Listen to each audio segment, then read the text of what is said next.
نے سوال اٹھایا کہ کیوں پیدا کیا. اس کیوں کا ہمارے پاس جواب نہیں ہے, کیونکہ کیوں کا جواب وہی دے سکتا ہے جس نے بنایا ہے. اللہ فرماتے ہیں آؤ ہم بتاتے ہیں ہم نے تمہیں کیوں بنایا. پہلے اللہ نے پوری کائنات کی وجہ بتائی کہ میں نے پوری کائنات کو کیوں بنایا. ایک آیت ایسی جامع اللہ نے نازل کی, فرمایا وَسَخَّرَ لَكُم مَا فِي السَّمَاوَاتِ وَمَا فِي الْأَرْضِ جَمِيعًا مِّنْهُ. کیا عجیب مبالغہ اس آیت میں. فرمایا جو کچھ آسمانوں میں, جو کچھ زمینوں میں, جمیعاً تمام کا تمام. حالانکہ جب اللہ نے کہہ دیا جو کچھ آسمانوں میں تو تمام ہو گیا نا, پھر جو کچھ زمین میں تو بھی تمام ہو گیا, پھر جمیعاً تمام کا تمام. تو میں حیران ہوتا تھا اتنی تاکیدیں اللہ نے کیوں لگائی ہیں. اس کا جواب ایک دن ذہن میں آیا کہ اگر ایک چیز بھی اس کائنات میں ایسی ہو گئی نا جس کی اللہ نے پیدائش کی ریزن نہیں بیان کی, تو یہ الزام کس پر ہے؟ اللہ پر, کہ اللہ تو نے فلاں چیز بلا وجہ پیدا کر دی. تو اللہ کہہ رہے ہیں ایک چیز بھی نہیں, ایک ذرہ بھی نہیں. جو کچھ آسمانوں میں, جو کچھ زمینوں میں, پورا مکمل ایک چیز بھی مستثنا نہیں ہے اس سے. سخر لکم تمہارے لیے بنایا ہے. کس کے لیے؟ انسان کے لیے, انسان اور جنات. تو پوری کائنات کا مقصد تو اللہ نے دو لفظوں میں بیان کر دی, اور ہمیں نظر بھی آ رہا ہے. سمندر سے کتنے ٹنوں من مچھلیاں ہم نکال لیتے ہیں, ان سے جینے کا حق چھین لیتے ہیں. سمندر کی مچھلیوں نے کبھی احتجاج کیا ہے بھائی؟ بکرا جب 2 دانت کا ہوتا ہے خود تو ساری زندگی عیاشی کرتے رہتے ہیں, ابھی جب بیچارہ جوان ہوا, جوانی کی دہلیز پہ قدم رکھا, بد نظری بھی نہیں کرنے دیتے ہیں اور فوراً کاٹ کے کیا کر دیتے ہیں, کھا جاتے ہیں. سوال پیدا ہوتا ہے نا بھائی, یہ بھی تو ایک مخلوق ہے. ممکن ہے کوئی کہے بھائی یہ جانور پر, بعض لوگ کہتے ہیں کہ جانور کو کاٹنا ظلم ہے کیونکہ یہ انسان اپنی خدمت کیوں لے رہا ہے. تو بھائی اگر کاٹنا ظلم ہے تو پھر جانور پہ سواری کرنا بھی ظلم ہے, جانور پہ بوجھ لادنا بھی ظلم ہے. گدھے سے پرمیشن تھوڑی لی جاتی ہے کہ ہم آپ پہ بیٹھ کے جائیں, گھوڑے سے پرمیشن تھوڑی لی جاتی ہے, وہ تو بیٹھ جاتے ہیں. بلکہ گھوڑا تو سرکش ہوتا ہے, اس کو سدھارنا پڑتا ہے, مار پیٹ کے اس کو قابو میں لانا پڑتا ہے, تو پھر یہ بھی ظلم ہے. لیکن اگر یہ ظلم نہیں ہے, اس لیے اس کا کیوں جواب اس کا یہ کہ بھائی یہ گھوڑا گدھے کس کے لیے پیدا کیا اللہ نے؟ ہمارے لیے. تو پھر کاٹ کے کھانا بھی ظلم نہیں ہے. تو ہمارے لیے کا مطلب ہے اللہ نے فرمایا جس طرح سے چاہو فائدہ اٹھاؤ. یہ پوری کائنات بنی کس کے لیے ہے؟ تمہارے لیے. اگر یہ جواب غلط ہے تو بھائی اس کے مقابلے میں کوئی دوسرا جواب لے کر آؤ. دوسرا جواب, بعض دفعہ کسی کے دعوے کی بہترین دلیل یہ ہوتی ہے کہ اگر یہ دعویٰ غلط ہے تو صحیح دعویٰ پیش کر دو. بھائی آپ سمجھ رہے ہیں کہ نہیں سمجھ رہے؟ بھائی میں آپ سے کہتا ہوں آپ نے میرے 1 لاکھ روپے کھائے ہیں, آپ کہتے نہیں 1 لاکھ نہیں کھائے, آپ کہتے ہیں پھر بتا دو کتنے کھائے ہیں, کہہ رہے پتہ نہیں کتنے کھائے ہیں. تو پھر عدالت میری بات مانے گی نا, یا تو تم کوئی فگر بتاؤ بھائی 1 لاکھ نہیں 1.5 لاکھ بولو, 2 لاکھ بولو. آپ خود بھی کوئی دعویٰ نہیں کر سک رہے تو پھر مدعی کے دعوے کو مانا جاتا ہے. تو اللہ فرما رہے ہیں کہ اگر میرا یہ دعویٰ غلط ہے تو پھر تم بتا دو کیوں پیدا کیا بھائی؟ ساری کائنات کس کے لیے بنائی میرے بھائی؟ اس میں کچھ اشکالات ہوں گے کہ بھئی یہ تو اس کائنات میں تو نقصان دہ چیزیں بھی ہیں, وہ ایک الگ ٹاپک ہے کہ کوئی چیز کائنات میں بیکار نہیں ہے. وہ نقصان بعض دفعہ پہنچا دیتی ہیں لیکن ان کو پیدا نقصان پہنچانے کے لیے نہیں کیا گیا. ہر چیز کائنات میں کچھ نہ کچھ اپنی ذمہ داری پوری کر رہی ہے. اب سوال گھوم پھر کے آ جائے گا انسان کی طرف کہ سب کچھ اس کے لیے, تو یہ پیڑے کھانے کے لیے کیا؟ جو آدمی مذہب کو فالو نہیں کرتا وہ اپنے عمل سے بتاتا ہے کہ ساری کائنات میرے لیے, اور میں ابھی جو میں نے لفظ بولا اس کو ریپیٹ کریں نا بھائی. جو نائٹ کلب میں جا رہا ہے, جو شراب پی رہا ہے, جو نمازیں ضائع کر رہا ہے, وہ اپنی منمانی زندگی, خلاصہ یہ کلچر کو فالو کر رہا ہے, اپنی منمانی زندگی جو گزار رہا ہے, تو بزبان حال کہہ رہا ہے کہ اللہ نے ساری کائنات کو میری خدمت کے لیے لگایا اور مجھے کس کے لیے؟ پیڑے کھانے کے لیے. جیسے جنگل میں کچھ لوگ جا رہے تھے نا, مشہور واقعہ ہے, بھائی لکڑیاں کون جمع کر کے لائے گا؟ سب ایک نے کہا میں. بھئی آپ لے آؤ. نہیں میں یہ کام نہیں کر سکتا, مجھے کوئی تکلیف ہے, بوجھ نہیں اٹھایا جاتا. اچھا چلو پھر آپ ایسا کرو کہ آپ جو ہے نا پیاز کاٹ دینا. پیاز کاٹنے سے بھائی میرے آنکھوں سے کیا آتے ہیں؟ آنسو آتے ہیں. چلو آپ ایسا کرو آلو کاٹ دینا. آلو کاٹنے سے مجھے ایک دفعہ زخم لگ گیا تھا, میں آلو تو نہیں کاٹ سکتا. اچھا پھر آپ ایسا کرو کہ چولہا جلا دو. بھائی چولہے جلانے میں پھونک مارنے میں پھونک نکل جاتی ہے آدمی کی, میں کوئی سلنڈر تھوڑی ہوں جو اتنی پھونکیں نکالو. تو سارے کوئی بھی کام نہیں کر رہا, وہ اپنی ذمہ داری پوری نہیں کر رہا, لیکن جب کھانا لگتا ہے تو آ کے بیٹھ جاتا ہے. تو ایسے آدمی کو کہتے ہیں نا کیا تو پیڑے کھانے کے لیے آئے ہیں آپ؟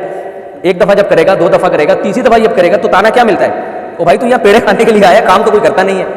تو میرے بھائی جو لوگ صرف لائف کا مقصد یہ سمجھتے ہیں کہ انجوائے کرنا, انٹرٹینمنٹ, آج فلاں مووی دیکھ لی, آج فلاں ڈرامہ دیکھ لیا, آج فلاں آپ بور ہو رہے ہیں, تو یار بور ہو رہے ہیں, تو بھائی ہم تو حیران ہوتے ہیں کہ ٹائم کو تو اگر علماء تو یہ کہتے ہیں بس چلے تو اس کو کسی طرح روک لیا جائے, کسی طرح روک لیا جائے. تو آپ سوچو کہ جن کے یہ جذبہ ہو کہ کسی طرح ٹائم کو روکا جائے, جو مقصد حیات کو پہچان لیتے ہیں, یہ ضائع ہو رہا ہے. تو وہ جب ایسے لوگوں کی بات سنیں گے جو کہہ رہے ہیں یار ٹائم گزر نہیں رہا, تو کتنی حیرانگی کی بات ہوگی کہ نہیں ہوگی؟ یعنی لوگوں کا مسئلہ یہ کہ ٹائم پاس نہیں ہو رہا. وہ بھائی اگر آپ مقصد حیات کو پہچان لو تو آپ کہو گے یہ پاس ہو کیوں رہا ہے, یہ رک کیوں نہیں جاتا, ابھی تو بہت سارے کام ہم نے کرنے ہیں. سمجھ میں آ رہی ہے بات کہ نہیں آ رہی ہے؟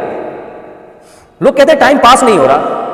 تو اہل اللہ کیا کہتے ہیں کہ ٹائم پاس ہو کیوں رہا ہے, یہ رک کیوں نہیں جاتا؟ ابھی تو بہت سارے کام مرنے سے پہلے ہم نے کرنے ہیں, کاش یہ وقت کسی طریقے سے رک جائے. ٹائم یاد رکھو, جو یہ کہتا ہے نا پاس نہیں ہو رہا, وہ بہت بڑا بیوقوف ہے. اسے قبرستان لے جاؤ, اسے دکھاؤ کہ بھائی ان کا ٹائم پاس ہوا تھا تو یہاں تک پہنچے ہیں یہ, تو آپ بھی یہاں پہنچو گے. کیا خیال ہے, پہنچیں گے کہ نہیں پہنچیں گے؟ آپ کہیں ہاں میں پہنچوں گا, تو ٹائم پاس ہوئے بغیر پہنچ جاؤ گے یا پاس کر کے پہنچو گے؟ تو ٹائم پاس ہو رہا ہے تبھی تو قبر میں جاؤ گے. تو ٹائم تو لازمی پاس ہو رہا ہے. ہاں یہ ٹائم اچھے کام میں پاس ہو رہا ہے یا برے کام میں. تو اب کیا ہوتا ہے کہ لوگ کیا کرتے ہیں, بھائی ٹائم پاس نہیں ہو رہا تو گانا سن لیا, وہ فلانے کی غیبت کر لی, اور چلو یار ڈبو میں جا کے اسنوکر کلب میں وہاں جا کے وہ 2 گھنٹے وہ اس کو شاٹ مارتے رہتے ہیں بیٹھ کے, اور بس وہ انٹرٹینمنٹ. مقصد حیات کیا ہے؟ باقی یہ جانور اس کے لیے مسخر ہو گئے, جب چاہتا ہے اس کا دل چاہتا ہے مچھلی کھانے کو چلا جاتا ہے, ہوٹل پہ مچھلی کھا کے آتا ہے. اس مچھلی کو کتنی ٹینشن سے نکالا ہوتا ہے, وہ کیسے موت کے گھاٹ اتارا ہوتا ہے اس کو. جب چاہتا ہے بکرے کی چانپیں کھانے چلا جاتا ہے. تو یہ بکرے کی چانپیں آسانی سے تھوڑی بن گئی ہیں, اس کے لیے بکرے کا خون کھایا گیا ہے, اس سے جینے کا حق چھینا گیا ہے. لیکن بکرے کو نہ ہڑتال کرنے کی اجازت, نہ احتجاج کرنے کی اجازت. گائے گھاس کھاتی ہے, دودھ کون پیتا ہے بھائی؟ بھینس سے ساری زندگی دودھ نکال کے جب وہ ہڈیوں کا ڈھانچہ بنتی ہے تو ہونا تو یہ چاہیے تھا احسان کا بدلہ احسان. مائیں کہتی ہیں نا میں دودھ نہیں بخشوں گی, کہتی ہے نا, کیونکہ دودھ پلانا ماں سمجھتی ہے میرا سب سے بڑا احسان. تبھی ہم اس تانے سے بچتے ہیں کہ یار ماں نے یہ تانا نہ دے کہ دودھ نہیں بخشوں گی. جیسی ماں بوڑھی ہوتی ہے اس کی خدمت کرتے ہیں, اماں تو نے مجھے بچپن میں دودھ پلایا, مانتے ہیں نا کیسی خدمت کرتے ہیں اس کی, جناب بس بھائی خدمت کرتے ہیں, بھائی اس نے ہمیں دودھ پلایا. اور ماں بھی یہ تانے دیتی ہے میں نے دودھ پلایا تجھے, لیکن بھینس تو زیادہ دودھ پلاتی ہے بھائی. کیا خیال ہے؟ ماں 1 پاؤ پلا دیتی ہے, آدھا کلو پلا دیتی ہے, بھینس تو روزانہ 20-20 کلو پلا رہی ہے. کیا خیال ہے بھائی؟ اور اس دودھ میں تو مکھن اور دہی بھی بن رہا ہے, اور پتہ نہیں کیا کیا, دیسی گھی الگ اور پنیر الگ. اور تبھی تو ہندو لوگ بھائی معذرت کے ساتھ ہندو لوگ کیا کہتے ہیں کہ بھائی جس گائے نے تمہاری اتنی خدمت کی ہے تو وہ ماں ہے نا وہ تمہاری. عقلی لحاظ سے تو بالکل ٹھیک بات ہے. تو بھینس ساری زندگی دودھ پلا کے آپ کو, اور ماں تو بیچاری 2 سال تک پلائے گی, بھینس تو مرتے دم تک بھی حکیم کہہ رہے ہوتے ہیں اس کو گائے کا دودھ پلاؤ بھائی کہہ رہے ہوتے ہیں نا. کیا خیال ہے, بھینس کا پلاؤ گائے کا پلاؤ؟ وہ الگ بات ہے, بھینس اتنا نہیں پلا رہی, گوالا اس میں وہ خود زیادہ پلا رہا ہے آج کل. تو جب وہ دودھ دینا بند کرتی ہے, ہونا تو یہ چاہیے تھا اس کی خدمت کی جاتی, اس سے دم کرایا جاتا, وہ بزرگ بن چکی ہے, فوراً سوراب گوٹ میں اس کی تشکیل ہو جاتی ہے. میں نے خود وہاں بڈی ہڈیوں نکلی ہوئی انچر پنچر جن بھینسوں کے ڈھیلے نا کسی کام کی نہیں تھی ذبح ہوتے ہوئے دیکھی, اور پھر وہ دمبے کی بوٹی کے نام پہ رات کو بکرا ہوتا ہے, اور وہ ایسا ٹائٹ مسالہ لگا ہوتا ہے کہ ہم دمبا سمجھ کے ہی کئی سال میں نے کھایا اس کو. بات پتہ چلا یہ بھینس کی ہے, لیکن بہرحال بھینس کی اور دمبے کی ہے تو مزیدار نا, ہمیں کیا کرنا ہے, ہم تو آم کھانے سے مطلب پیڑ گرنے سے تھوڑی ہے. تو کیا سلوک کیا بھائی اس کے ساتھ؟ لیکن کسی مفتی نے فتویٰ دیا یا کوئی اقوام متحدہ یا UN کی طرف سے کوئی رہا یہ غلط, یہ جانور کے ساتھ ظلم ہو رہا ہے. بھائی سب کہتے ہیں یار انسان ہے نا, تو بات آخر میں یہی گھوم پھر کے آتی ہے, جب یہ سب کچھ کر رہے ہو, ان سے فائدہ بھی اٹھا رہے ہو, تو آپ کا بھی تو کوئی مقصد ہوگا نا بھائی. یا آپ بس انجوائے کرنے کے لیے پیدا ہوئے ہو لائف میں؟ یہ نہیں ہو سکتا, یہ ممکن نہیں ہے. تو اس لیے اللہ نے کہا کہ کوئی جواب, معقول جواب تلاش کر کے بتاؤ جو سمجھ میں آئے, کوئی عقل مند اس پہ غور کرے, بولے بھائی یہ واقعی صحیح جواب ہے. ہمارے پاس اس کا جواب نہیں ہے, کیونکہ یہ جواب بھی وہی دے گا جس نے ہمیں بنایا ہے. تو اللہ کہتے ہیں جب تمہارے پاس جواب نہیں ہے تو جو جواب میں دے رہا ہوں اس جواب کو مان لو. وہ جواب کیا ہے؟ وما خلقت الجن والانس الا لیعبدون, میں نے انسان اور جنات کو صرف اپنی عبادت کے لیے بنایا ہے. عبادت کا مطلب نماز روزہ نہیں ہے, عبادت کا مطلب غلامی, کہ میں دیکھنا چاہتا ہوں اما شاکرن و اما کفورا, کہ یہ میرا بن کے زندگی گزارتا ہے یا میری بغاوت کر کے زندگی گزارتا ہے. میں سمجھا پا رہا ہوں اپنی بات؟ تو اللہ تعالیٰ نے انسان کو آزمائش کے لیے پیدا کیا ہے کہ کون ہے جو میرا کھا کے میرا شکر ادا کرے گا, اور کون ہے جو میرا کھا کے میری نافرمانی کرے گا. اب اللہ کا شکر ادا کرنے کے لیے ضروری ہے کہ اس کے احکام پہ چلا جائے, اس کی نعمتوں کو اس کی مرضی کے مطابق استعمال کیا جائے, اور اس کی نافرمانی نہ کی جائے.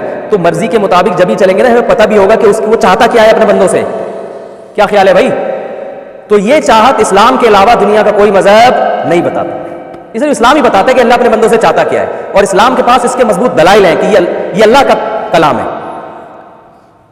دنیا میں کوئی ایسی گائیڈنس نہیں ہے, کوئی ایسی کتاب نہیں ہے قرآن کے علاوہ جو آپ کو بتائے کہ اللہ اپنے بندوں سے کیا چاہتا ہے. تورات اور انجیل تحریف ہو چکی ہے, وہ جب آپ پڑھیں گے تو آپ کی سمجھ میں ہی نہیں آئے گی. وہ خود غیر مسلم مانتے ہیں یہود و نصارہ کہ یہ گائیڈ نہیں